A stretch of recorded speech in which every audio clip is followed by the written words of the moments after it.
नमस्कार किसान भाइयों। जर्दा आम की खेती कैसे करेंगे? जर्दा आम कैसा आम होता है? जर्दा का क्वालिटी कैसा होता है? जर्दा का आम का रंग कैसा होता है? जर्दा का पौधा कब लगाना चाहिए और जर्दा आम की खेती कैसे किया जाता है? कौन सा पौधा कब ट्रांसप्लांट किया जाता है? कितना बड़ा आम का पौधा होता है? कौन सा सीजन में आता है? ये लेट वैरायटी होता है या मध्यम होता है या अगता वैरायटी होता है? उसकी सारी जानकारियाँ आपको इस वीडियो में मिलेगी। कब इसकी पौधा को आप ट्रांसप्लांट करेंगे, उसकी जानकारियाँ आपको इस वीडियो में मिलेगी। चैनल पर पहली बार आए हैं तो चैनल को सब्सक्राइब करके और वीडियो को लाइक कर दे। तो चलिए किसान भाइयों वीडियो स्टार्ट करते हैं।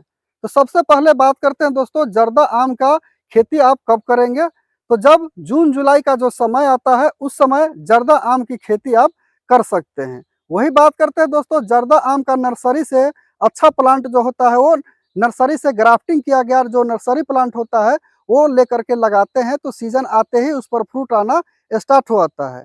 वही बात करते हैं, अगर आप गुठली से लगाए गए जर्दा का वैरायटी अगर आप लगाते हैं तो गुठली से लगाए गए पौधा का जो फ्रूट होता है वो 7 से 8 सालों में आता है। इसलिए नर्सरी प्लांट ग्राफ्टिंग किया गया से अगर कंपेयर करके देखें तो वो लेट आता है। पर जो गुठली से किया गया पौधा होता है, लगाया गया पौधा होता है, वो नर्सरी प्लांट से ग्राफ्टिंग किया गया जो नर्सरी प्लांट से लगाए गए पौधे से अधिक दिनों तक फ्रूट देता है और क्वांटिटी वो अधिक देती है जब उसमें फ्रूट आने लगता है तब से।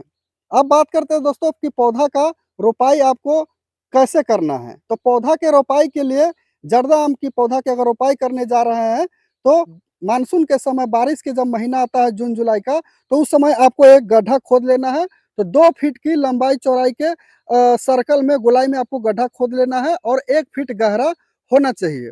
और उसमें से जो मिट्टी निकलता है उस मिट्टी में आपको सड़ा हुआ गोबर के खाद कम से कम 6 महीना पुराना होना चाहिए। जो भुरभुरी खाद होता है उसी खाद को उसमें मिट्टी के हिसाब से 30% रख करके और उसमें मिट्टी में मिलाना है। 1 महीना पहले आपको गड्ढा की खुदाई करना है ट्रांसप्लांट करने से पहले। ये इसलिए किया जाता है कि उसमें जितने भी इंसेक्ट, फंगस होता है वो धूप और हवा लगने से गड्ढा में नियंत्रण हो जाता है। तो अगर आपके पास समय नहीं है तो 1 हफ्ता पहले भी कर सकते हैं। अगर उतना भी समय आप नहीं देना चाहते हैं तो आप 1 दिन में अगर ट्रांसप्लांट करने जा रहे हैं तो उसमें फंगीसाइड और इंसेक्टिसाइड जो पाउडर फॉर्म में आता है या दानेदार फॉर्म में आता है उसको उस मिट्टी में मिला करके और फिर गड्ढा की भराव किया जाता है। अब बात करते हैं दोस्तों कि गड्ढा का भराव पूरे खाद और इंसेक्टिसाइड मिला करके मिट्टी में उसको भराव कर देना है और भर करके उसमें फिर पानी ऊपर से दे देते हैं और 1 हफ्ता के लिए उसको छोड़ दें। छोड़ने से ये होता है दोस्तों कि 1 हफ्ता के भीतर में जितने भी उसमें गैस होता है वो सब निकल करके बाहर आ जाता है और मिट्टी सही से बैठ जाता है। तब आपको नर्सरी प्लांट ले करके और उसमें जो पौधा होता है उसको लगाना होता है। तो जो गड्ढा खोदे होते हैं आप उस गड्ढा के सेंटर में एक छोटा सा गड्ढा खोदे, जितना आपके जो नर्सरी प्लांट होता है लिए रहते हैं पौधा ट्रांसप्लांट के लिए, जितना उसमें मिट्टी लगा होता है जड़ में उसके आकार का जो होता है कि एक गड्ढा तैयार कर लेना चाहिए। उससे थोड़ा सा बड़ा होना चाहिए ताकि जो पौधा का जड़ होता है वो आराम से उसमें फिट हो सके। इस प्रकार से उसमें डाल करके चारों साइड से मिट्टी गिरा करके और फिर उसको जो है कि एयर टाइट आपको कर देना है और तुरंत उसमें पानी दे देना है। ऐसे करके आपको 3 दिनों तक दिन में 1 बार कभी भी पानी आप दे सकते हैं। अब बात करते हैं कि पानी आपको कब तक देना है। तो जरूरत के हिसाब से जब उसमें पानी की आवश्यकता होती है तब तब आप उसको पानी देते रहेंगे और निराई गुड़ाई की आपको ध्यान अधिक रखना होता है। वही बात करते हैं दोस्तों कि अगर पौधा 4 फीट से छोटा लगाते हैं तो उसमें क्या होता है, नर्सरी प्लांट से आप ग्राफ्टिंग किया गया लिए रहते हैं पौधा, तो उसमें सीजन आते ही फ्रूट लगना स्टार्ट होता है।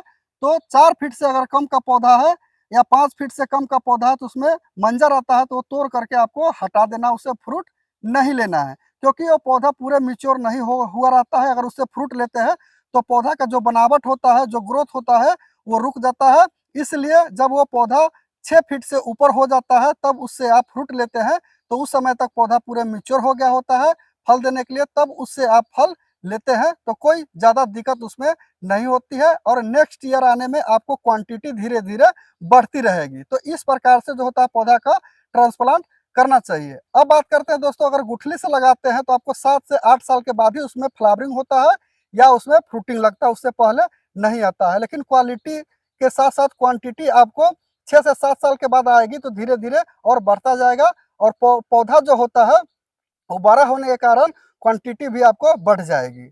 जर्दा आम का जो पौधा होता है वो बड़ा होता है, और दोस्तों ये अगता वैरायटी होता है, और आम का जो साइज होता है वो गोल होता है। 100 ग्राम से लेकर के 150 से 200 ग्राम तक का आम होता है, और ये पकने के बाद ऑरेंज कलर का होता है। तो इस प्रकार से अगर आप खेती करते हैं जर्दा आम की तो अच्छे क्वालिटी के साथ साथ अच्छे क्वांटिटी भी आपको मिलेगी। तो कैसी लगी ये जानकारियाँ वो कमेंट करके जरूर बताएं। अगर आपके मन में अभी भी कोई सवाल चल रहा है तो आप डायरेक्ट कमेंट बॉक्स में जाकर आप हमसे पूछ सकते हैं। फिर मिलते हैं किसी और वीडियो में, तब तक के लिए नमस्कार।